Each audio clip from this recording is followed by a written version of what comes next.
दोस्तों आप सभी का अमेजिंग ज्ञान पॉइंट पर हार्दिक स्वागत है। आज के वीडियो में हम संविधान से संबंधित 250 महत्वपूर्ण प्रश्न कवर करेंगे जो आपके आगे आने वाले सभी एग्जाम के लिए काफ़ी ज़्यादा इंपॉर्टेंट रहेगा। तो आपको वीडियो दोस्तों पूरा ध्यान से लास्ट तक जरूर देखना है। भारतीय संविधान से संबंधित प्रश्न हर एग्जाम में पूछे जाते हैं। तो चलिए दोस्तों वीडियो को बिना देर किए हुए स्टार्ट करते हैं। दोस्तों सबसे पहले हम देखेंगे संविधान सभा के क्वेश्चंस को। तो देखिए, भारतीय संविधान का निर्माण किसने किया था? तो संविधान सभा ने भारतीय संविधान का निर्माण किया था। ठीक है, इसे याद रखिएगा। दोस्तों दूसरा प्रश्न है, संविधान सभा का गठन कब हुआ था? तो जुलाई 1946 में संविधान सभा का गठन हुआ था। दोस्तों तीसरा प्रश्न है, संविधान सभा के रचना का विचार सर्वप्रथम किसने प्रस्तुत किया था? स्वराज पार्टी ने 1924 में। दोस्तों संविधान सभा के रचना का विचार सर्वप्रथम स्वराज पार्टी ने प्रस्तुत किया था 1924 में। क्वेश्चन नंबर 4 है, संविधान सभा की प्रथम बैठक कहाँ हुई थी? देखिए दोस्तों, नई दिल्ली के काउंसिल चेंबर के पुस्तकालय भवन में पहली बार संविधान सभा की बैठक हुई थी। नेक्स्ट है, संविधान सभा की प्रथम बैठक कब हुई थी?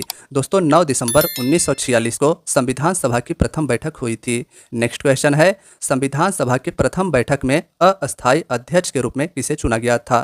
तो डॉक्टर सच्चिदानंद सिन्हा जी को संविधान सभा के प्रथम बैठक में अस्थायी अध्यक्ष के रूप में चुना गया था। दोस्तों संविधान सभा के उस समय सबसे बुजुर्ग सदस्य डॉक्टर सच्चिदानंद सिन्हा जी थे। नेक्स्ट है, 11 दिसंबर 1946 को किसे संविधान सभा का अस्थायी अध्यक्ष यानी परमानेंट अध्यक्ष चुना गया था? Right answer doctor Rajendra Prasad होगा। दोस्तों 11 दिसंबर 1946 को डॉक्टर राजेंद्र प्रसाद जी को संविधान सभा का अस्थायी अध्यक्ष निर्वाचित किया गया था। नेक्स्ट है, किस दल ने संविधान सभा के प्रथम बैठक का बहिष्कार किया था? तो मुस्लिम लीग ने संविधान सभा के प्रथम बैठक का बहिष्कार किया था। नेक्स्ट है, किस देशी रियासत के प्रतिनिधि संविधान सभा में शामिल नहीं हुए थे? तो हैदराबाद देशी रियासत के प्रतिनिधि संविधान सभा में शामिल नहीं हुए थे। नेक्स्ट है दोस्तों, संविधान सभा में प्रतिनिधित्व किस आधार पर दिया गया था? तो जनसंख्या के अनुपात में संविधान सभा में प्रतिनिधित्व जनसंख्या के अनुपात में दिया गया था। दोस्तों क्वेश्चन नंबर 11 है, संविधान लिखने वाले संविधान सभा में कितने सदस्य थे? तो 299 सदस्य संविधान लिखने वाले संविधान सभा में टोटल 299 सदस्य थे। फ्रेंड्स इसे आप याद रखिएगा। देखिए, कैबिनेट मिशन योजना के तहत 389 सदस्यों को चुना गया था, लेकिन पाकिस्तान के अलग होने के बाद संविधान सभा में 299 सदस्य बचे थे।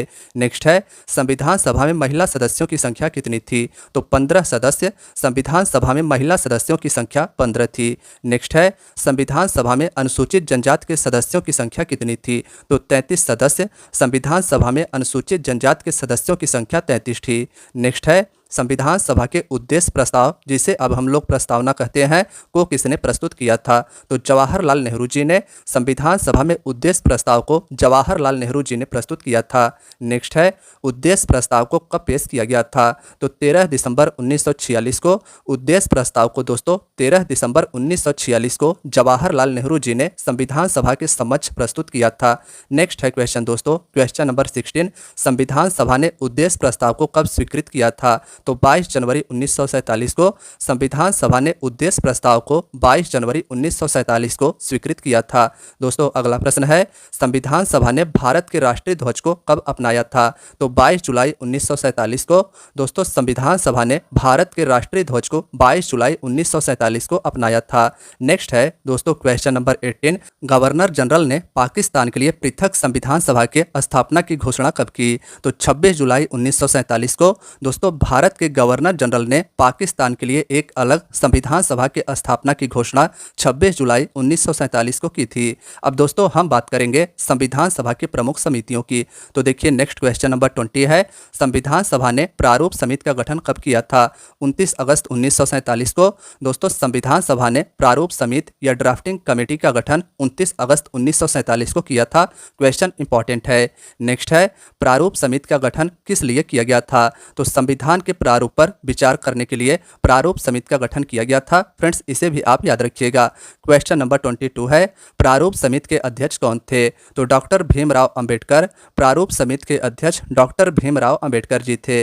नेक्स्ट है, प्रारूप समिति के सदस्यों की संख्या कितनी थी? तो 7 सदस्य दोस्तों प्रारूप समिति के सदस्यों की संख्या डॉक्टर भीमराव अंबेडकर सहित 7 थी। नेक्स्ट है, संविधान के प्रारूप पर कितने दिन बहस हुए थे? तो 114 दिन दोस्तों संविधान के प्रारूप पर टोटल 114 दिन बहस हुआ था। नेक्स्ट है, प्रारूप समिति ने विचार विमर्श करने के बाद संविधान सभा को अपनी रिपोर्ट कब पेश की थी? तो 21 फरवरी 1948 को। फ्रेंड्स, यह भी डेट इंपॉर्टेंट है। प्रारूप समिति ने विचार विमर्श करने के बाद संविधान सभा को अपना रिपोर्ट 21 फरवरी 1948 को प्रस्तुत किया था। नेक्स्ट है, संचालन समिति के अध्यक्ष कौन थे? तो डॉक्टर राजेंद्र प्रसाद जी संचालन समिति के अध्यक्ष डॉक्टर राजेंद्र प्रसाद जी थे। फ्रेंड्स, नेक्स्ट क्वेश्चन है, प्रांतीय संविधान समिति के अध्यक्ष कौन थे? सरदार वल्लभ भाई पटेल जी प्रांतीय संविधान समिति के अध्यक्ष सरदार वल्लभ भाई पटेल जी थे। नेक्स्ट क्वेश्चन है दोस्तों, तदर्थ समिति के अध्यक्ष कौन थे? तो डॉक्टर राजेंद्र प्रसाद जी तदर्थ समिति के अध्यक्ष डॉक्टर राजेंद्र प्रसाद जी थे। नेक्स्ट है, संविधान निर्माण में कुल कितने दिन लगे थे? दोस्तों 2 वर्ष 11 महीने और 18 दिन। संविधान निर्माण में टोटल 2 वर्ष 11 महीने और 18 दिन का समय लगा था। नेक्स्ट है दोस्तों क्वेश्चन नंबर 30, संविधान निर्माण में कुल मिलाकर कितने रुपए का व्यय हुआ था? तो 63,96,729 रुपये। दोस्तों संविधान निर्माण में टोटल 63,96,729 रुपये व्यय हुए थे। नेक्स्ट है, संविधान सभा ने संविधान को कब पारित किया था? 26 नवंबर 1949 को। दोस्तों संविधान सभा के द्वारा भारत के संविधान को 26 नवंबर 1949 को पारित किया गया था या अंगीकृत किया गया था, यह भी आपके ऑप्शन में हो सकता है। नेक्स्ट है, मूल संविधान में कुल कितने भाग, अनुच्छेद और अनुसूचियाँ थी? फ्रेंड्स इंपॉर्टेंट है, याद रखिएगा तब कि मूल संविधान में टोटल 22 भाग, 395 अनुच्छेद और 8 अनुसूचियाँ थी। नेक्स्ट है दोस्तों क्वेश्चन नंबर 33, वर्तमान संविधान में कितने भाग, अनुच्छेद और अनुसूचियाँ हैं? तो दोस्तों वर्तमान में 22 भाग, 395 अनुच्छेद और 12 अनुसूचियाँ हैं। नेक्स्ट है, संविधान सभा ने भारत के राष्ट्रगान को कब अपनाया था? तो 24 जनवरी 1950 को। संविधान सभा ने भारत के राष्ट्रगान को 24 जनवरी 1950 को अपनाया था। नेक्स्ट है, संविधान सभा की अंतिम बैठक कब हुई थी? तो 24 जनवरी 1950 को। संविधान सभा की अंतिम बैठक 24 जनवरी 1950 को हुई थी। नेक्स्ट है, संविधान सभा ने भारत के राष्ट्रीय गीत को कब अपनाया था? तो 26 जनवरी 1950 को। दोस्तों संविधान सभा ने भारत के राष्ट्रीय गीत वंदे मातरम को 26 जनवरी 1950 को अपनाया था। फ्रेंड्स नेक्स्ट क्वेश्चन है, भारत के जनता पर संविधान कब लागू किया गया था? दोस्तों भारत के जनता पर संविधान को 26 जनवरी 1950 को लागू हुआ था। दोस्तों अब आगे हम बात करेंगे स्वतंत्र भारत के पहले मंत्रिमंडल के बारे में, जो 1947 में पहली बार भारत के स्वतंत्रता के बाद गठित की गई थी। तो देखिए क्वेश्चन नंबर 39 है, स्वतंत्र भारत के प्रथम प्रधानमंत्री कौन थे? तो जवाहरलाल नेहरू जी स्वतंत्र भारत के प्रथम प्रधानमंत्री जवाहरलाल नेहरू जी थे। फ्रेंड्स आप सभी को बताना चाहता हूं कि स्वतंत्र भारत के प्रथम राष्ट्रपति डॉक्टर राजेंद्र प्रसाद जी थे, तो इनका भी नाम याद रखिएगा। नेक्स्ट है, स्वतंत्र भारत के प्रथम गृह मंत्री कौन थे? सरदार वल्लभ भाई पटेल स्वतंत्र भारत के प्रथम गृह मंत्री सरदार वल्लभ भाई पटेल थे। नेक्स्ट है, स्वतंत्र भारत के प्रथम शिक्षा मंत्री कौन थे? मौलाना अबुल कलाम आज़ाद। दोस्तों स्वतंत्र भारत के प्रथम शिक्षा मंत्री मौलाना अबुल कलाम आज़ाद थे। नेक्स्ट है, स्वतंत्र भारत के प्रथम कृषि मंत्री कौन थे? डॉक्टर राजेंद्र प्रसाद। स्वतंत्र भारत के प्रथम कृषि मंत्री डॉक्टर राजेंद्र प्रसाद जी थे। नेक्स्ट है, स्वतंत्र भारत के प्रथम रक्षा मंत्री कौन थे? तो सरदार बलदेव सिंह। दोस्तों स्वतंत्र भारत के प्रथम रक्षा मंत्री सरदार बलदेव सिंह जी थे। नेक्स्ट है, स्वतंत्र भारत के प्रथम स्वास्थ्य मंत्री कौन बनी? तो राजकुमारी अमृत कौर। स्वतंत्र भारत की प्रथम स्वास्थ्य मंत्री राजकुमारी अमृत कौर थी। अब देखिए दोस्तों आगे हम बात करेंगे भारतीय संविधान की उद्देशिका या प्रस्तावना के बारे में। तो उद्देशिका से संबंधित दोस्तों क्वेश्चंस आपके एग्जाम में ज़्यादा पूछे जाते हैं, इन्हें आपको ध्यान से देखना है। किसे संविधान की कुंजी कहा जाता है? तो प्रस्तावना को। संविधान की कुश्ती दोस्तों प्रस्तावना को कहा जाता है। नेक्स्ट है, प्रस्तावना में लिखा गया प्रथम वाक्य क्या है? हम भारत के लोग। प्रस्तावना में लिखा गया प्रथम वाक्य हम भारत के लोग है। नेक्स्ट है, किस वाद में सुप्रीम कोर्ट ने प्रस्तावना को संविधान का बेसिक स्ट्रक्चर माना था? तो केशवानंद भारतीवाद। केशवानंद भारतीवाद में दोस्तों सुप्रीम कोर्ट ने प्रस्तावना को संविधान का मूल ढांचा माना था। नेक्स्ट है, 42वें संविधान संशोधन 1976 के द्वारा प्रस्तावना में कौन से शब्द जोड़े गए? समाजवादी, पंथ निरपेक्ष और राष्ट्र की अखंडता। 42 42nd अमेंडमेंट एक्ट जो कि 1976 में दोस्तों हुआ था, इसके द्वारा भारत की प्रस्तावना में 3 शब्द जोड़े गए थे। यह भी आप याद रखिएगा कौन कौन से थे, तो समाजवादी, पंथ निरपेक्ष और राष्ट्र की अखंडता। नेक्स्ट है, संविधान की प्रस्तावना में कितने प्रकार के न्याय हैं, तो 3 प्रकार के न्याय, सामाजिक, आर्थिक और राजनीतिक। संविधान की प्रस्तावना में 3 प्रकार के न्याय हैं। नेक्स्ट है, संविधान की प्रस्तावना में कितने प्रकार की स्वतंत्रता है, तो 5 प्रकार की स्वतंत्रता संविधान के प्रस्तावना में दोस्तों 5 प्रकार की स्वतंत्रता है। विचार की स्वतंत्रता, अभिव्यक्ति की स्वतंत्रता, विश्वास की स्वतंत्रता, धर्म की स्वतंत्रता और उपासना की स्वतंत्रता। फ्रेंड्स याद रखिएगा कि ये स्वतंत्रताएं भारतीय संविधान के प्रस्तावना में उल्लेखित है।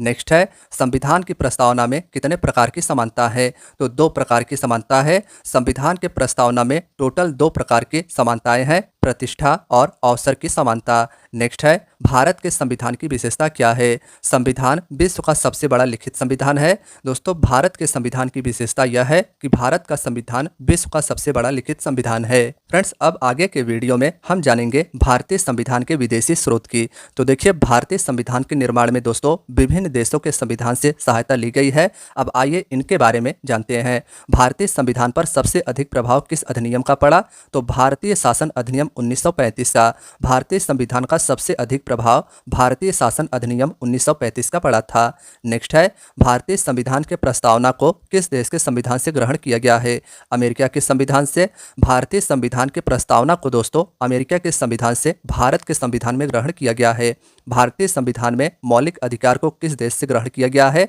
तो इसे भी अमेरिका के संविधान से। भारतीय संविधान में मौलिक अधिकार यानी फंडामेंटल राइट्स को अमेरिका देश से ग्रहण किया गया है।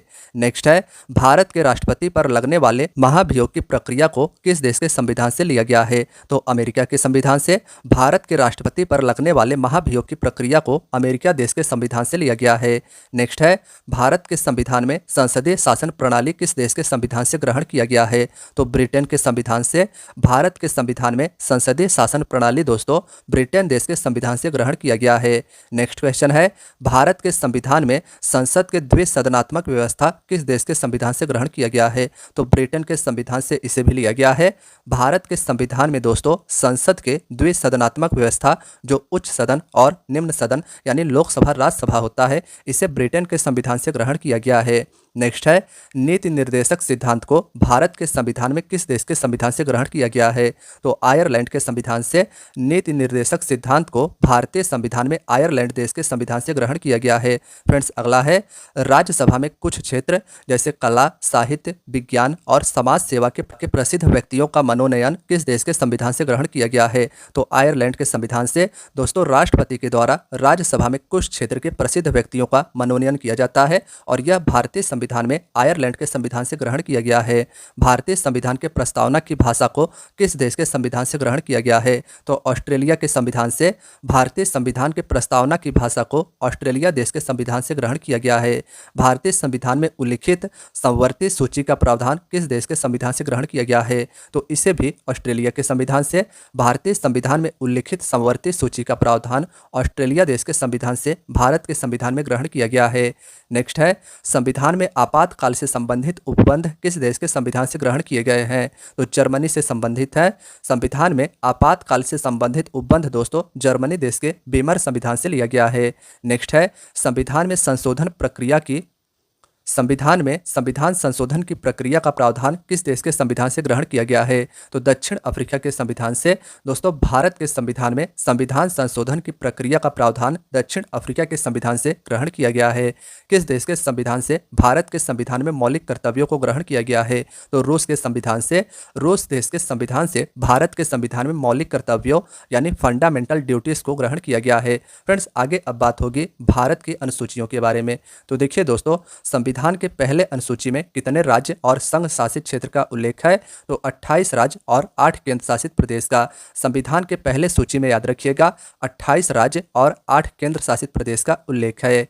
नेक्स्ट है, संविधान के दूसरे अनुसूची में क्या व्यवस्था है, तो विभिन्न पदाधिकारियों जैसे राष्ट्रपति, राज्यपाल, मुख्य न्यायाधीश को प्राप्त होने वाले वेतन और पेंशन आदि के बारे में दूसरी अनुसूची में बताया गया है। तो संविधान की दूसरी अनुसूची में दोस्तों याद रखिएगा विभिन्न पदाधिकारियों के वेतन और पेंशन आदि के बारे में बताया गया है। नेक्स्ट है, भारतीय संविधान की तीसरी अनुसूची में क्या व्यवस्था है, विभिन्न पदाधिकारी जैसे मंत्री, सुप्रीम कोर्ट के न्यायाधीश द्वारा पद ग्रहण के समय ली जाने वाली शपथ का उल्लेख है। भारतीय संविधान की तीसरी अनुसूची में दोस्तों विभिन्न पदाधिकारियों के द्वारा पद ग्रहण करते समय ली जाने वाली शपथ का उल्लेख है। नेक्स्ट है, संविधान की किस अनुसूची में राज्यसभा में राज्य और संघ शासित क्षेत्र के प्रतिनिधियों के प्रतिनिधित्व का वर्णन है? तो चौथी अनुसूची में दोस्तों, संविधान के चौथी अनुसूची में राज्यसभा में राज्य और संघ शासित क्षेत्र के प्रतिनिधियों के प्रतिनिधित्व का वर्णन है। नेक्स्ट है, संविधान की किस अनुसूची में केंद्र और राज्यों के बीच शक्तियों के बंटवारे के बारे में बातें की गई है? तो देखिए दोस्तों, सातवीं अनुसूची में, सातवीं अनुसूची के अंतर्गत केंद्र और राज्यों के बीच शक्तियों के बंटवारे के बारे में बात की गई है। कौन कौन सी अनुसूची है? तो दोस्तों, सातवीं अनुसूची में 3 सूचियां हैं जिसके अंतर्गत विषयों को बांटा गया है। संघ सूची के अंतर्गत विषय बांटे गए हैं, राज्य सूची में विषय बांटे गए हैं और समवर्ती सूची के अंतर्गत। संविधान के 8वें अनुसूची में कितने भारतीय भाषाओं का उल्लेख किया गया है? तो 22 भारतीय भाषाओं का संविधान के 8वें अनुसूची में दोस्तों याद रखिएगा 22 भाषाओं का उल्लेख किया गया है। नेक्स्ट है, किस अनुसूची को प्रथम संविधान संशोधन अधिनियम 1951 के द्वारा जोड़ा गया था? तो 9वीं अनुसूची को दोस्तों, 9वीं अनुसूची को प्रथम संविधान संशोधन अधिनियम 1951 के द्वारा जोड़ा गया था। नेक्स्ट है, दल बदल संबंधित प्रावधानों का उल्लेख किस अनुसूची में है? तो 10वीं अनुसूची में है। दल बदल संबंधित प्रावधानों का उल्लेख दोस्तों 10वीं अनुसूची में है और इसे 52nd संशोधन के द्वारा जोड़ा गया था, तो इसे भी आप याद रखिएगा। फ्रेंड्स, अगला प्रश्न है, पंचायती राज व्यवस्था के बारे में किस अनुसूची में उपबंध है? तो 11वीं अनुसूची में पंचायती राज व्यवस्था के बारे में 11वीं अनुसूची में उपबंध है दोस्तों, और इसे 73वें संविधान संशोधन 1993 के द्वारा जोड़ा गया था। नेक्स्ट है, शहरी क्षेत्र में स्थानीय स्वशासन के कार्य के लिए कौन सी अनुसूची जोड़ी गई थी? तो 12वीं अनुसूची को शहरी क्षेत्र में स्थानीय स्वशासन के कार्य के लिए 12वीं अनुसूची को जोड़ी गई थी और किस संविधान संशोधन के द्वारा? तो 74वें संविधान संशोधन के द्वारा। दोस्तों, अब आगे हम सभी पढ़ेंगे देशी रियासतों के भारत के विलय के बारे में। तो रियासतों को भारत में सम्मिलित करने के लिए किसने रियासी मंत्रालय का नेतृत्व किया था? सरदार वल्लभ भाई पटेल ने। रियासतों को भारत में सम्मिलित करने के लिए सरदार वल्लभ भाई पटेल ने रियासती मंत्रालय का नेतृत्व किया था। नेक्स्ट है, रियासत जूनागढ़ रियासत का किस आधार पर भारत में विलय किया गया था? तो जनमत संग्रह के आधार पर जूनागढ़ रियासत को भारत में विलय किया गया था। नेक्स्ट है दोस्तों, हैदराबाद रियासत को किस माध्यम से भारत में विलय किया गया था? तो पुलिस कार्यवाही के द्वारा हैदराबाद रियासत को पुलिस कार्यवाही के द्वारा दोस्तों भारत में विलय किया गया था। नेक्स्ट है, जम्मू कश्मीर रियासत को किस विधि के द्वारा भारत में मिलाया गया था? तो विलय पत्र पर हस्ताक्षर के द्वारा दोस्तों जम्मू कश्मीर रियासत को भारत में मिलाया गया था। फ्रेंड्स, अब आगे हम बात करेंगे संघ और उसके राज्य क्षेत्र के बारे में, जो भारतीय संविधान के भाग 1 में है। तो इसे भी आप याद रखिएगा कि संघ और उसके राज्य क्षेत्र के बारे में भारतीय संविधान के भाग 1 में बताया गया है।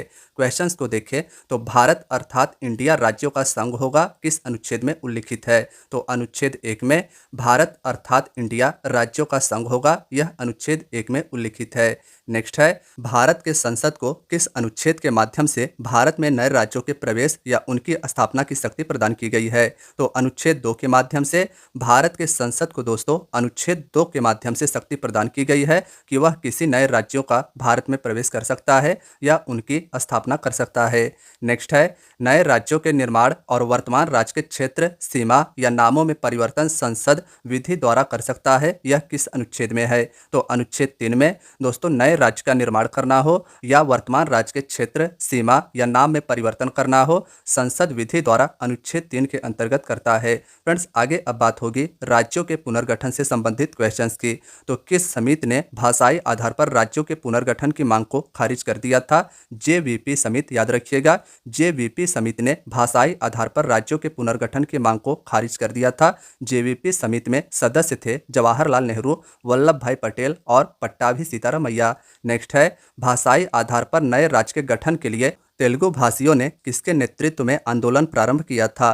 पुट्टी श्री रामल्लू के नेतृत्व में दोस्तों भाषाई आधार पर नए राज्य के गठन के लिए तेलुगु भाषियों ने पुट्टी श्री रामल्लू के नेतृत्व में आंदोलन को प्रारंभ किया था। नेक्स्ट है, कितने दिन के आमरण अनशन के बाद 15 दिसंबर 1952 को रामुल्लू की मृत्यु हो गई? तो 58 दिन के बाद, 58 दिन के आमरण अनशन के बाद 15 दिसंबर 1952 को श्री रामल्लू की मृत्यु हो गई। नेक्स्ट है, रामल्लू की मृत्यु के बाद तेलुगु भाषियों के लिए एक किस राज्य का गठन किया गया? 1 अक्टूबर 1953 को। तो आंध्र प्रदेश राज्य का दोस्तों याद रखिएगा। रामल्लू की मृत्यु के बाद तेलुगु वासियों के लिए एक राज्य का गठन किया गया जिसका नाम था आंध्र प्रदेश। इसका गठन 1 अक्टूबर 1953 को किया गया था। स्वतंत्र भारत में भाषा के आधार पर गठित होने वाला पहला राज्य कौन सा था? तो आंध्र प्रदेश। दोस्तों याद रखिएगा, स्वतंत्र भारत में भाषा के आधार पर गठित होने वाला पहला राज्य आंध्र प्रदेश था और उस समय आंध्र प्रदेश की राजधानी कुर्नूल थी। नेक्स्ट है, राज्य पुनर्गठन आयोग कब गठित की गई थी? तो 1953 में राज्य पुनर्गठन आयोग को वर्ष 1953 में दोस्तों गठित की गई थी और इस आयोग के अध्यक्ष फजल अली जी थे। नेक्स्ट है, राज्य पुनर्गठन अधिनियम कब पास किया गया था? जुलाई 1956 में। जुलाई 1956 में राज्य पुनर्गठन अधिनियम को पास कर दिया गया था। नेक्स्ट है, फ्रांस की सरकार ने अपनी सभी बस्तियों पौंडीचेरी, यनम, चंद्रनगर और कराईकल को भारत को कब सौंपा? नवंबर 1954 में। दोस्तों फ्रांस की सरकार ने भारत के अपने सभी बस्तियों को, जिनका नाम था पौंडीचेरी, यनम, चंद्रनगर और कराईकल, इन्हें भारत को नवंबर 1954 में सौंपा था। नेक्स्ट है, भारत सरकार ने गोवा, दमन दीव को भारत में मिलाने के लिए 18 दिसंबर 1961 को किसके विरुद्ध कार्यवाही की? तो पुर्तगालियों के विरुद्ध भारत सरकार ने गोवा, दमन दीव को भारत में मिलाने के लिए 18 दिसंबर 1961 को पुर्तगालियों के विरुद्ध कार्यवाही की थी। फ्रेंड्स अब बात होगी नागरिकता से संबंधित प्रश्नों की। फ्रेंड्स आप सभी को पता होना चाहिए कि भारतीय संविधान में नागरिकता का प्रावधान भाग 2 में है। अब आइए इनके बारे में डिटेल में जानते हैं। तो नागरिकता से संबंधित दोस्तों फर्स्ट क्वेश्चन है, भारत में कैसी नागरिकता का प्रावधान है? तो एकल नागरिकता का प्रावधान। भारत में दोस्तों एकल नागरिकता का प्रावधान है। भारत की नागरिकता कितने प्रकार से प्राप्त की जा सकती है? तो 5 प्रकार से। भारत की नागरिकता 5 प्रकार से प्राप्त की जा सकती है। कौन कौन से 5 प्रकार हैं? तो जन्म से, वंश से, देशीकरण से, पंजीकरण के द्वारा और भूमि विस्तार के द्वारा। नेक्स्ट है दोस्तों, अब बात होगी मौलिक अधिकार की, जो भारतीय संविधान के भाग 3 में है। बात करें दोस्तों मौलिक अधिकार की, तो पॉलिटी के इस टॉपिक से सभी एग्जाम में ज़्यादातर क्वेश्चंस पूछे जाते हैं, तो इसे भी आप ध्यान से देखिएगा। मौलिक अधिकार के बारे में भारतीय संविधान के भाग 3 में बताया गया है। क्वेश्चंस की बात करें तो भारत के नागरिकों को प्राप्त होने वाले मौलिक अधिकार को किस देश से ग्रहण किया गया है? फ्रेंड्स अमेरिका के संविधान से भारत के नागरिकों को प्राप्त होने वाले मौलिक अधिकार अमेरिका देश के संविधान से ग्रहण किए गए हैं। नेक्स्ट है, मौलिक अधिकार का वर्णन किस अनुच्छेद से किस अनुच्छेद तक है? फ्रेंड्स अनुच्छेद काफी ज्यादा इंपॉर्टेंट है मौलिक अधिकार के, तो अनुच्छेद 12 से लेकर 35 तक में भाग 3 में भारतीय संविधान के मौलिक अधिकार का वर्णन है। नेक्स्ट है, संविधान के किस भाग को भारत का अधिकार पत्र यानी मैग्ना कार्टा कहा जाता है? तो संविधान के भाग 3 को भारत का मैग्ना कार्टा कहा जाता है। फ्रेंड्स भारतीय संविधान का भाग 3 मौलिक अधिकार है, इसे भी आप याद रखिएगा। नेक्स्ट है, मैग्ना कार्टा किस भाषा का शब्द है? फ्रांसीसी भाषा का शब्द है दोस्तों मैग्ना कार्टा, जिसका सर्वप्रथम प्रयोग इंग्लैंड में हुआ था। नेक्स्ट है, किस आपातकाल के दौरान मौलिक अधिकार को स्थगित किया जा सकता है? तो राष्ट्रीय आपातकाल के समय दोस्तों मौलिक अधिकार को स्थगित किया जा सकता है अनुच्छेद 352 के अंतर्गत। तो याद रखिएगा कि अनुच्छेद 352 के अंतर्गत राष्ट्रीय आपातकाल लगाकर मौलिक अधिकार को स्थगित किया जा सकता है। फ्रेंड्स इसके 2 अपवाद हैं, जीवन और व्यक्तिगत स्वतंत्रता के, यानी राष्ट्रीय आपातकाल के समय इन 2 स्वतंत्रताओं को स्थगित नहीं किया जा सकता। फ्रेंड्स नेक्स्ट क्वेश्चन है, मौलिक अधिकारों की सुरक्षा के लिए व्यक्ति उच्च न्यायालय और उच्चतम न्यायालय क्रमशः किस अनुच्छेद के तहत जा सकता है? तो अनुच्छेद 226 और अनुच्छेद 32। दोस्तों मौलिक अधिकारों की सुरक्षा के लिए व्यक्ति उच्च न्यायालय अनुच्छेद 226 के अंतर्गत और सुप्रीम कोर्ट यानी उच्चतम न्यायालय अनुच्छेद 32 के तहत जा सकता है। नेक्स्ट है, मूल संविधान में कितने मौलिक अधिकार थे? तो 7 मौलिक अधिकार मूल संविधान में थे। नेक्स्ट है, वर्तमान में कितने मौलिक अधिकार हैं? तो 6 मौलिक अधिकार। दोस्तों वर्तमान में भारतीय नागरिकों को 6 मौलिक अधिकार प्राप्त हैं। 44वें संविधान संशोधन के माध्यम से इस मौलिक अधिकार को हटाकर भाग 12 के अनुच्छेद 300 के अंतर्गत कानूनी अधिकार के रूप में रखा गया है। फ्रेंड्स यह भी क्वेश्चन इंपॉर्टेंट है, तो संपत्ति के अधिकार को याद रखिएगा। फ्रेंड्स 44वें यानी 44th अमेंडमेंट एक्ट के द्वारा मौलिक अधिकार से संपत्ति के अधिकार को हटाकर भाग 12 के अनुच्छेद 300 के अंतर्गत कानूनी अधिकार बना दिया गया है। फ्रेंड्स अब बात होगी मौलिक अधिकार के बारे में डिटेल में। तो दोस्तों आप सभी को पता है कि वर्तमान में भारत के नागरिकों को 6 मौलिक अधिकार प्राप्त हैं। कौन कौन से हैं? तो फ्रेंड्स आइए इनके बारे में बातें करते हैं। फ्रेंड्स पहला मौलिक अधिकार है समता या समानता का अधिकार, जो अनुच्छेद 14 से लेकर 18 तक में है। स्वतंत्रता का अधिकार, यह दूसरा मौलिक अधिकार है। तीसरा मौलिक अधिकार है शोषण के विरुद्ध अधिकार। चौथा मौलिक अधिकार है दोस्तों धार्मिक स्वतंत्रता का अधिकार। पांचवें मौलिक अधिकार की बात करें तो संस्कृति और शिक्षा संबंधित अधिकार। फ्रेंड्स पहले 6 मौलिक अधिकार आप लोग देख लीजिए, फिर मैं आपको बता दूंगा कि किस अनुच्छेद से लेकर किस अनुच्छेद तक में 6 मौलिक अधिकार हैं। तो छठवां मौलिक अधिकार दोस्तों संवैधानिक उपचारों का अधिकार है, इसे भी आप याद रखिएगा। देखिए जो पहला मौलिक अधिकार है समानता का अधिकार दोस्तों, यह अनुच्छेद 14 से लेकर 18 तक में है। अनुच्छेद याद रखिएगा, आपसे इनसे क्वेश्चन ज्यादातर पूछे जाते हैं। स्वतंत्रता का अधिकार किस अनुच्छेद से लेकर किस अनुच्छेद तक है, तो अनुच्छेद 19 से लेकर 22 तक में दोस्तों स्वतंत्रता का अधिकार है। शोषण के विरुद्ध अधिकार किस अनुच्छेद से किस अनुच्छेद तक है, तो अनुच्छेद 23 से लेकर दोस्तों 24 तक में शोषण के विरुद्ध अधिकार के बारे में भारतीय संविधान के मौलिक अधिकार में बताया गया है। धार्मिक स्वतंत्रता का अधिकार किस अनुच्छेद में है, तो अनुच्छेद दोस्तों 25 से लेकर 28 तक में धार्मिक स्वतंत्रता का अधिकार है। नेक्स्ट है संस्कृति और शिक्षा संबंधित अधिकार किस अनुच्छेद में है, तो 29-30 अनुच्छेद में दोस्तों संस्कृति और शिक्षा संबंधित अधिकार है। फ्रेंड्स आखिरी जो मौलिक अधिकार है वह काफी ज्यादा इंपॉर्टेंट है, संवैधानिक उपचारों का अधिकार जो अनुच्छेद 32 में है। तो इस अनुच्छेद को आप याद रखिएगा। फ्रेंड्स आइए अब हम सभी एक एक करके सभी अनुच्छेद को जानते हैं कि कौन से अनुच्छेद के अंतर्गत कौन सा मौलिक अधिकार प्राप्त है। तो फ्रेंड्स पहले बात होगी समानता के अधिकार की। बात करें दोस्तों समानता के अधिकार की, तो इसके अंतर्गत विधि के समक्ष समानता अनुच्छेद 14 में है, इसे आप याद रखिएगा। यानी दोस्तों कानून सबके लिए बराबर होगा और एक प्रकार से न्याय दी जाएगी, यह अनुच्छेद 14 में है। नेक्स्ट है धर्म, नस्ल, जाति, लिंग या जन्म स्थान के आधार पर भेदभाव का निषेध किस अनुच्छेद में है, तो अनुच्छेद 15 में। नेक्स्ट है लोक नियोजन के विषय में अवसर की समानता किस अनुच्छेद में है, तो अनुच्छेद 16 में। फ्रेंड्स इसे भी आप याद रखिएगा। कुछ इसके अपवाद भी हैं फ्रेंड्स, जैसे SC/ST को लोक नियोजन के विषय में कुछ आरक्षण यानी रिजर्वेशन प्राप्त है। किस अनुच्छेद में अस्पृश्यता का अंत है, यानी दोस्तों किस अनुच्छेद के माध्यम से छुआछूत का अंत किया गया है, तो अनुच्छेद 17 में। यह भी काफी ज्यादा इंपॉर्टेंट अनुच्छेद है। नेक्स्ट है किस अनुच्छेद में उल्लेखित है उपाधियों के अंत के बारे में, तो आर्टिकल 18 में उपाधियों के अंत के बारे में दोस्तों बताया गया है। नेक्स्ट है किस अनुच्छेद में बोलने की स्वतंत्रता उल्लेखित है, तो अनुच्छेद 19 के ए में दोस्तों याद रखिएगा, बोलने की स्वतंत्रता अनुच्छेद 19 के 1 में है। किसने संवैधानिक उपचारों को संविधान की आत्मा कहा था, फ्रेंड्स राइट आंसर इसका याद रखिएगा डॉक्टर भीमराव अंबेडकर जी ने। फ्रेंड्स इसे आप याद रखिएगा, संवैधानिक उपचारों के अधिकार को डॉक्टर भीमराव अंबेडकर जी ने संविधान की आत्मा कहा है। संवैधानिक उपचारों का अधिकार आर्टिकल 32 है। नेक्स्ट है सुप्रीम कोर्ट को कितने प्रकार के रीट निकालने की शक्ति प्राप्त है, तो 5 प्रकार के रीट सुप्रीम कोर्ट को निकालने की शक्ति प्राप्त है। फ्रेंड्स नेक्स्ट क्वेश्चन है राज्य के नीति निर्देशक सिद्धांत का वर्णन संविधान के किस भाग में है, भाग 4 में है दोस्तों। राज्य के नीति निर्देशक सिद्धांत का वर्णन भारतीय संविधान के भाग 4 में है और किस अनुच्छेद से किस अनुच्छेद तक, तो अनुच्छेद 36 से लेकर 51 तक में है, इसे भी आप याद रखिएगा। नेक्स्ट है भारत के संविधान में किस समिति के सुझाव के आधार पर मौलिक कर्तव्य जोड़ा गया था। फ्रेंड्स यह भी क्वेश्चन इंपॉर्टेंट है। सरदार स्वर्ण सिंह समिति की अनुशंसा पर भारत के संविधान में मौलिक कर्तव्य को जोड़ा गया था और किस संविधान संशोधन के माध्यम से, तो फ्रेंड्स 42वें संविधान संशोधन के माध्यम से 1976 में इसे जोड़ा गया था।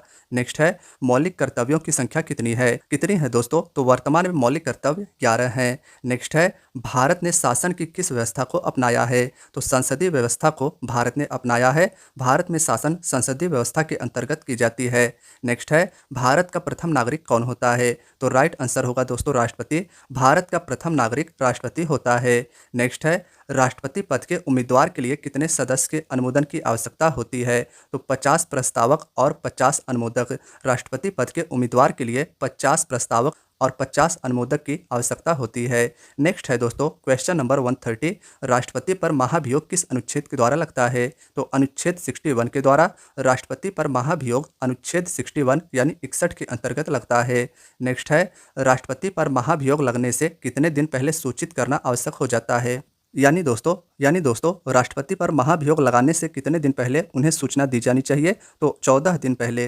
नेक्स्ट है राष्ट्रपति का मासिक वेतन कितना होता है, तो 5 लाख रुपए। दोस्तों राष्ट्रपति का मासिक वेतन 5 लाख रुपए होता है और इसके साथ ही अन्य भत्ते भी उन्हें प्राप्त होते हैं।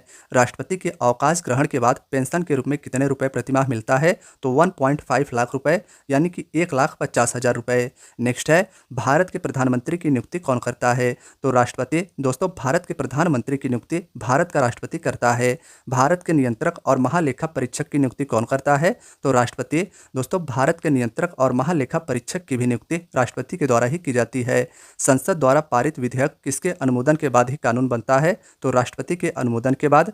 दोस्तों, संसद द्वारा किसी भी विधेयक को अगर पारित किया जाता है तो वह राष्ट्रपति के अनुमोदन के बाद ही कानून बनता है। नेक्स्ट है, संसद के स्थगन के समय अध्यादेश कौन जारी करता है? तो राष्ट्रपति अध्यादेश जारी करता है। संसद का जब सत्र न चलता हो तो अध्यादेश राष्ट्रपति जारी करता है, आर्टिकल 123 के अंतर्गत। नेक्स्ट है, किसी अपराध के लिए दोषी ठहराया गया व्यक्ति के दंड को क्षमा कौन करता है? तो राष्ट्रपति क्षमा करता है। किसी अपराध के लिए दोषी ठहराया गया व्यक्ति के दंड को राष्ट्रपति दोस्तों क्षमा करता है। अनुच्छेद याद रखिएगा, आर्टिकल 72 के अंतर्गत।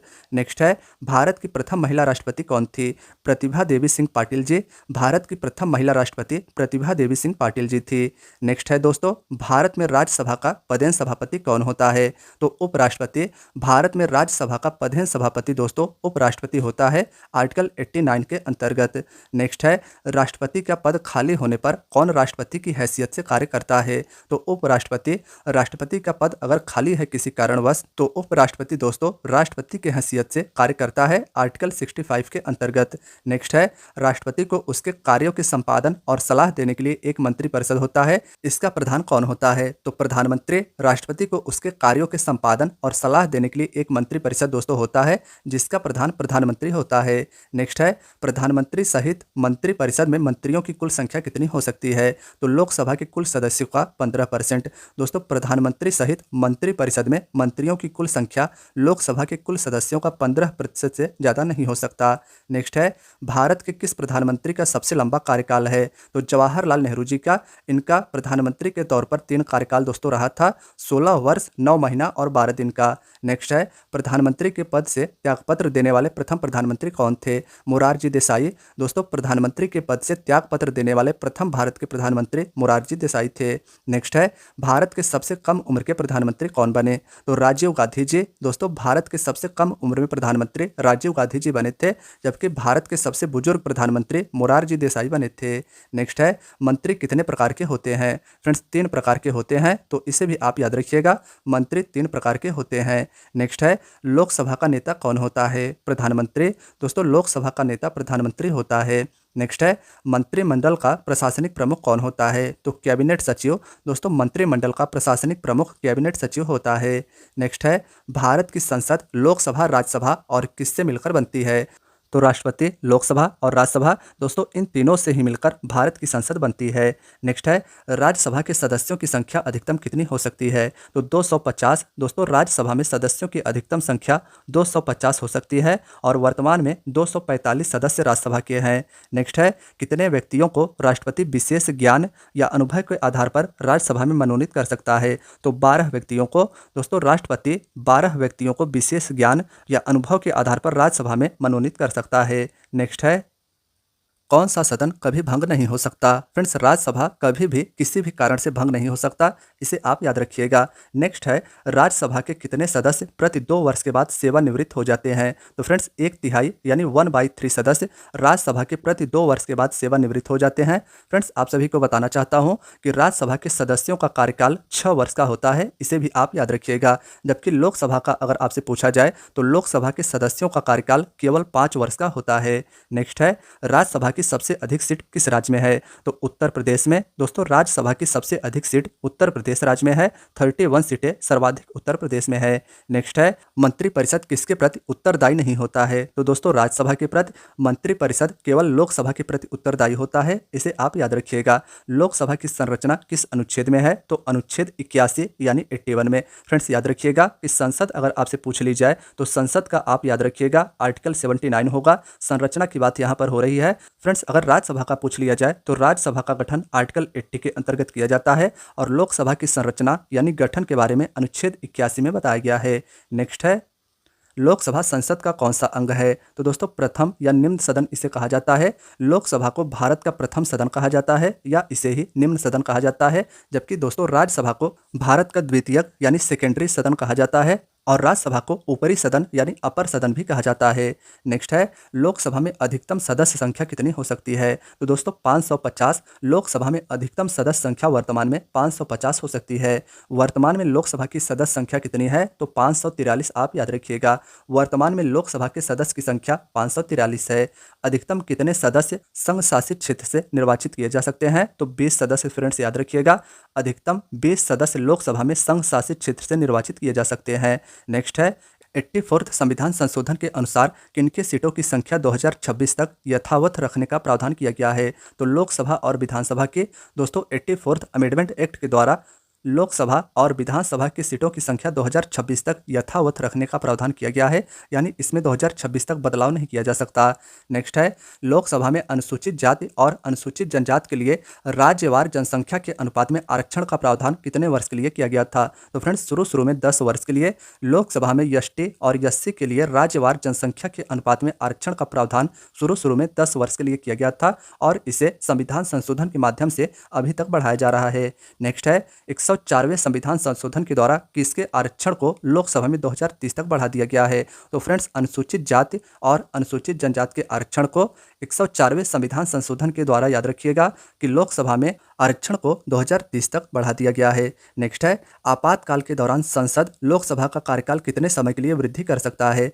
तो 1 वर्ष के लिए। फ्रेंड्स, आपातकाल के दौरान संसद लोकसभा का कार्यकाल 1 वर्ष तक के लिए बढ़ा सकता है। नेक्स्ट है, लोकसभा की 2 बैठकों के बीच में कितने माह से अधिक अंतर नहीं होना चाहिए? तो फ्रेंड्स, 6 माह से अधिक अंतर नहीं होना चाहिए लोकसभा की 2 बैठकों के बीच में। नेक्स्ट है, संविधान के किस अनुच्छेद के अंतर्गत संसद के संयुक्त अधिवेशन की व्यवस्था है? तो अनुच्छेद 108 के द्वारा, संविधान के अनुच्छेद 108 के द्वारा संसद के संयुक्त अधिवेशन की व्यवस्था की गई है। नेक्स्ट है, संयुक्त अधिवेशन की अध्यक्षता कौन करता है? फ्रेंड्स, लोकसभा अध्यक्ष, इसे आप याद रखिएगा। संसद के संयुक्त अधिवेशन को तो राष्ट्रपति बुलाता है, लेकिन संयुक्त अधिवेशन की अध्यक्षता लोकसभा अध्यक्ष करता है।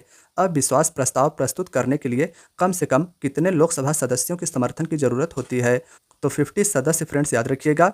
अविश्वास प्रस्ताव लोकसभा में प्रस्तुत करने के लिए कम से कम 50 सदस्यों के समर्थन की जरूरत होना आवश्यक है। नेक्स्ट है, अविश्वास प्रस्ताव को पारित कराने के लिए लोकसभा के कितने सदस्यों की जरूरत होती है? तो बहुमत की, यानी कि आधे से एक ज़्यादा। अविश्वास को लोकसभा में पारित कराने के लिए फ्रेंड्स आधे से एक ज़्यादा सदस्यों की आवश्यकता होती है। नेक्स्ट है, प्रत्येक लोकसभा चुनाव के पश्चात नए निर्वाचित सदस्यों को शपथ कौन दिलाता है? तो प्रोटेम स्पीकर, फ्रेंड्स, याद रखिएगा। प्रत्येक लोकसभा चुनाव के बाद नए निर्वाचित सदस्यों को प्रोटेम स्पीकर शपथ दिलाता है। नेक्स्ट है, लोकसभा अध्यक्ष अपना त्यागपत्र किसे देता है? तो लोकसभा उपाध्यक्ष को। फ्रेंड्स, लोकसभा का अध्यक्ष अपना त्यागपत्र लोकसभा उपाध्यक्ष को और लोकसभा उपाध्यक्ष अपना त्यागपत्र लोकसभा अध्यक्ष को देता है। लोकसभा के प्रथम अध्यक्ष कौन थे? जी.वी. मावलंकर, यानी गणेश वासुदेव मावलंकर। लोकसभा के प्रथम अध्यक्ष दोस्तों गणेश वासुदेव मावलंकर जी थे। नेक्स्ट है, न्यूनतम कितने संसद सदस्य वाला दल ही लोकसभा में विपक्षी दल का होने का दावा कर सकता है? तो 55 संसद सदस्य वाला, न्यूनतम 55 सदस्य संख्या वाला दल ही दोस्तों, यानी पार्टी, लोकसभा में विपक्षी दल होने का दावा कर सकता है। नेक्स्ट है, भारत सरकार का विधि अधिकारी कौन होता है? महान्यायवादी। दोस्तों, भारत का कानून का अधिकारी महान्यायवादी होता है। नेक्स्ट है, नियंत्रक और महालेखा परीक्षक की नियुक्ति कौन करता है? राष्ट्रपति। नियंत्रक और महालेखा परीक्षक की नियुक्ति दोस्तों राष्ट्रपति के द्वारा की जाती है। सरकारी धन का संरक्षक कौन होता है? तो नियंत्रक और महालेखा परीक्षक दोस्तों सरकारी धन का संरक्षक नियंत्रक और महालेखा परीक्षक होता है। भारत की न्यायिक व्यवस्था किस प्रकार की है? तो इकहरी और एकीकृत। भारत की न्यायिक व्यवस्था इकहरी और एकीकृत है। नेक्स्ट है, सर्वोच्च न्यायालय के गठन संबंधित प्रावधान किस अनुच्छेद में है? अनुच्छेद 124 में। सर्वोच्च न्यायालय के गठन संबंधित प्रावधान अनुच्छेद 124 में है। फ्रेंड्स, इसे भी आप याद रखिएगा। भारत के सर्वोच्च न्यायालय में न्यायाधीशों की संख्या कितनी है? तो 33+1, यानी दोस्तों एक मुख्य न्यायाधीश और 33 अन्य न्यायाधीश भारत के सुप्रीम कोर्ट में वर्तमान में है। नेक्स्ट है, सर्वोच्च न्यायालय के समस्त न्यायाधीशों की नियुक्ति कौन करता है? यानी कि दोस्तों राष्ट्रपति के द्वारा सर्वोच्च न्यायालय के समस्त न्यायाधीशों की नियुक्ति की जाती है, मुख्य न्यायाधीश सहित। नेक्स्ट है, सबसे अधिक समय तक मुख्य न्यायाधीश के पद पर रहने वाले न्यायाधीश कौन थे? तो यशवंत विष्णु चंद्रचूड़, यानी कि वाई.वी. चंद्रचूड़ का दोस्तों नाम याद रखिएगा। ये सबसे अधिक समय तक मुख्य न्यायाधीश के पद पर रहने वाले व्यक्ति हैं। नेक्स्ट है, देश का सबसे बड़ा अपीलीय न्यायालय कौन सा है? तो सर्वोच्च न्यायालय यानी सुप्रीम कोर्ट देश का सबसे बड़ा अपीलीय न्यायालय है। नेक्स्ट है, वर्तमान भारत में कुल कितने उच्च न्यायालय हैं? तो 25 हैं दोस्तों। वर्तमान भारत में टोटल 25 उच्च न्यायालय हैं। नेक्स्ट है, भारत का कार्यपालिका प्रमुख कौन होता है? सॉरी दोस्तों, राज्य का कार्यपालिका प्रमुख कौन होता है? तो राज्यपाल। राज्य का कार्यपालिका प्रमुख राज्यपाल होता है। नेक्स्ट है दोस्तों, राज्य की वास्तविक शक्ति किसमें निहित होती है? तो मंत्रिपरिषद में। ठीक है, याद रखिएगा, राज्य की वास्तविक शक्ति मंत्रिपरिषद में निहित होती है, जो मुख्यमंत्री के नेतृत्व में कार्य करता है। नेक्स्ट है, राज्यपाल की नियुक्ति कौन करता है? फ्रेंड्स, कौन करता है? तो राष्ट्रपति। राज्यपाल की नियुक्ति राष्ट्रपति करता है। ठीक है, तो इसे भी याद रखिएगा। राज्यपाल को कितने रुपए प्रतिमाह वेतन मिलता है? 3,50,000 रुपए। राज्यपाल को प्रतिमाह 3,50,000 रुपए वेतन मिलता है। दोस्तों, अगला क्वेश्चन है, मुख्यमंत्री और मंत्रिपरिषद के सदस्यों को पद और गोपनीयता की शपथ कौन दिलाता है? तो राज्यपाल। मुख्यमंत्री और मंत्रिपरिषद के सदस्यों को पद और गोपनीयता की शपथ राज्यपाल दोस्तों दिलाता है। नेक्स्ट है, किसी राज्य के संवैधानिक तंत्र के विफल हो जाने पर राष्ट्रपति को राज्य में राष्ट्रपति शासन लगाने के लिए कौन आग्रह करता है? तो राज्यपाल। दोस्तों, किसी राज्य में संवैधानिक तंत्र के विफल हो जाने पर राष्ट्रपति को राज्य में राष्ट्रपति शासन लगाने के लिए आग्रह राज्यपाल करता है। किसी राज्य में विधान परिषद की स्थापना और समाप्ति का प्रावधान किस अनुच्छेद में है? अनुच्छेद दोस्तों 169 में किसी राज्य में विधान परिषद की स्थापना और समाप्ति का प्रावधान अनुच्छेद 169 में है। राज्य विधानमंडल का उच्च सदन कौन सा होता है? तो विधान परिषद, याद रखिएगा फ्रेंड्स। राज्य विधानमंडल का उच्च सदन विधान परिषद होता है, जबकि राज्य विधानमंडल का निम्न सदन विधानसभा को कहा जाता है। नेक्स्ट है, वर्तमान में कितने राज्यों में विधान परिषद है? तो 6 राज्यों में है दोस्तों, याद रखिएगा। अगर इनके नाम आपको पता है तो कमेंट बॉक्स में जरूर बताइएगा, काफ़ी ज़्यादा इंपॉर्टेंट है। वर्तमान में कितने राज्यों में विधान परिषद है? नेक्स्ट है, विधान परिषद की सर्वाधिक सीट किस राज्य में है? तो उत्तर प्रदेश में टोटल 100 सीट है। फ्रेंड्स, विधान परिषद की उत्तर प्रदेश में 100 सीटें हैं, इसे आप याद रखिएगा। विधानसभा का दोस्तों याद रखिएगा, उत्तर प्रदेश में 403 सीटें हैं, इंपॉर्टेंट है। विधान परिषद की सीटों की बात करें तो उत्तर प्रदेश में 100 है, जबकि विधानसभा की सीटों की संख्या दोस्तों उत्तर प्रदेश में 403 है। उसके बाद दोस्तों बात करें उत्तर प्रदेश में लोकसभा की सीटों की, तो 80 सीटें उत्तर प्रदेश में लोकसभा की है और राज्यसभा की सीटें 31 है। तो इन चारों को ही याद रखिएगा। सभी राज्यों में सबसे अधिक सीटें उत्तर प्रदेश में ही है। चाहे लोकसभा की आप बात करें, 80 सीटें सर्वाधिक उत्तर प्रदेश में है। चाहे आप विधानसभा की बात करें तो किसी भी राज्य का इतना सीट तो किसी भी राज्य में विधानसभा की इतनी सीट नहीं है जितना उत्तर प्रदेश में है। 31 सीटें उत्तर प्रदेश में राज्यसभा की है, जो कि इसमें भी सर्वाधिक है। नेक्स्ट है, विधान परिषद के कुल सदस्यों की संख्या उस राज्य के विधानसभा की कुल सदस्य संख्या से कितनी अधिक नहीं हो सकती है? तो 1/3। दोस्तों, विधान परिषद के कुल सदस्यों की संख्या उस राज्य के विधानसभा की कुल सदस्य संख्या के 1/3 से अधिक नहीं हो सकती है। यानी कि अगर उत्तर प्रदेश में 403 विधानसभा की सीटें हैं तो इन सीटों की 1/3 इससे ज़्यादा विधान परिषद के सदस्यों की संख्या नहीं हो सकती है। नेक्स्ट है, विधान परिषद का सदस्य बनने के लिए न्यूनतम आयु सीमा क्या है? तो 30 वर्ष दोस्तों, याद रखिएगा। 30 वर्ष विधान परिषद का सदस्य बनने के लिए न्यूनतम आयु होनी चाहिए। और फ्रेंड्स, विधान परिषद के सदस्य का कार्यकाल 6 वर्ष का होता है, इसे भी आप याद रखिएगा। फ्रेंड्स, इसके साथ साथ आप सभी को 2 और बातें बताना चाहता हूँ कि विधानसभा में सदस्य बनने के लिए कम से कम 25 वर्ष आयु होनी चाहिए, वह चाहे किसी भी राज्य का विधानसभा हो। और बात करें अगर विधानसभा के सदस्य के कार्यकाल की, तो विधानसभा के सदस्य का कार्यकाल 5 वर्ष का होता है। नेक्स्ट है, प्रत्येक राज्य की विधानसभा में कम से कम कितनी सीट हो सकती है? तो फ्रेंड्स 60 याद रखिएगा।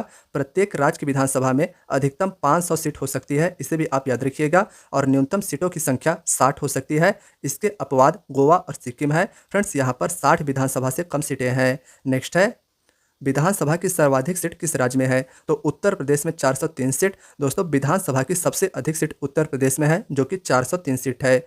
केंद्र शासित प्रदेश का शासन कौन चलाता है? तो फ्रेंड्स, राष्ट्रपति। केंद्र शासित प्रदेश का शासन दोस्तों राष्ट्रपति चलाता है। चंडीगढ़ के प्रशासक को क्या कहते हैं? तो मुख्य आयुक्त। फ्रेंड्स, याद रखिएगा, यह भी काफ़ी ज़्यादा इंपॉर्टेंट है। चंडीगढ़ के प्रशासक को मुख्य आयुक्त कहते हैं, जबकि दोस्तों जैसे दिल्ली हो गया और अंडमान निकोबार, इन सभी केंद्र शासित प्रदेशों के प्रशासक को उपराज्यपाल कहते हैं। 7वीं अनुसूची में केंद्र और राज्य की शक्तियों के बंटवारे से संबंधित कितनी सूचियां हैं? तो 3 सूचियां हैं। फ्रेंड्स, याद रखिएगा, संविधान की 7वीं अनुसूची में शक्तियों के बंटवारे से संबंधित 3 सूचियां हैं। कौन कौन सी? तो संघ सूची, राज्य सूची और समवर्ती सूची। फ्रेंड्स, नेक्स्ट क्वेश्चन है, संघ सूची में किन विषयों को शामिल किया जाता है? तो राष्ट्रीय महत्व के विषय संघ सूची में दोस्तों राष्ट्रीय महत्व के विषय शामिल किए जाते हैं, जैसे रक्षा हो गया, विदेशी व्यापार इत्यादि। फ्रेंड्स, बात करें संघ शासित क्षेत्र फ्रेंड्स बात करें संघ सूची के विषयों की, तो इनमें विषयों की संख्या वर्तमान में 100 है। नेक्स्ट है राज्य सूची में किन विषयों को शामिल किया गया है, तो जो स्थानीय महत्व के विषय होते हैं राज्य सूची में उन विषयों को शामिल किया जाता है। वर्तमान में राज्य सूची में 61 विषय हैं। नेक्स्ट है समवर्ती सूची में कितने विषय हैं, फ्रेंड्स 52। समवर्ती सूची में वर्तमान में 52 विषय हैं। नेक्स्ट है शिक्षा कौन सी सूची के अंतर्गत आता है, फ्रेंड्स काफ़ी ज़्यादा इंपॉर्टेंट क्वेश्चन है, कई एग्जाम में यह क्वेश्चन पूछा गया है, तो याद रखिएगा कि शिक्षा समवर्ती सूची के अंतर्गत आता है। नेक्स्ट है किस आयोग का संबंध केंद्र और राज्य संबंधों से है, तो सरकारी आयोग का संबंध केंद्र और राज्य संबंधों से है। नेक्स्ट है लोक सेवा आयोग की स्थापना कब की गई थी, तो 1926 में। दोस्तों लोक सेवा आयोग की स्थापना 1926 में की गई थी। लोक सेवा आयोग के अध्यक्ष और सदस्यों की नियुक्ति कौन करता है, तो फ्रेंड्स राष्ट्रपति के द्वारा लोक सेवा आयोग के अध्यक्ष और सदस्यों की नियुक्ति की जाती है। इससे भी इंपॉर्टेंट है, याद रखिएगा। संविधान के किस अनुच्छेद में वित्त आयोग के गठन का प्रावधान है, अनुच्छेद 280। फ्रेंड्स संविधान के अनुच्छेद 280 के अंतर्गत वित्त आयोग के गठन का प्रावधान किया गया है। वित्त आयोग के गठन का अधिकार किसे प्राप्त है, तो राष्ट्रपति को वित्त आयोग के गठन का अधिकार प्राप्त है। वित्त आयोग का कार्य क्या है, तो फ्रेंड्स वित्तीय प्रशासन में पारदर्शिता सुनिश्चित करना और संघ और राज्यों के बीच टैक्सेस का आवंटन करना। तो याद रखिएगा कि वित्त आयोग का गठन राष्ट्रपति आर्टिकल 280 के अंतर्गत करता है और वित्त आयोग का कार्य संघ और राज्यों के बीच टैक्सेस का आवंटन करना है और वित्तीय प्रशासन में पारदर्शिता सुनिश्चित करना है। नेक्स्ट है दोस्तों पहले वित्त आयोग के अध्यक्ष कौन थे, इंपॉर्टेंट क्वेश्चन यह भी है। तो दोस्तों पहले वित्त आयोग के अध्यक्ष केसी नियोगी जी थे। नेक्स्ट है संविधान के किस भाग में निर्वाचन आयोग का उपबंध है, फ्रेंड्स राइट आंसर भाग 15 होगा। संविधान के भाग 15 में निर्वाचन आयोग या चुनाव आयोग का उपबंध है अनुच्छेद 324 से लेकर अनुच्छेद 329 तक। फ्रेंड्स अगर आप सभी को भारत के पहले मुख्य चुनाव आयुक्त का नाम पता है तो कमेंट बॉक्स में उनका नाम जरूर बताइएगा। नेक्स्ट है मुख्य निर्वाचन आयुक्त और अन्य निर्वाचन आयुक्त की नियुक्ति कौन करता है, तो राष्ट्रपति के द्वारा की जाती है।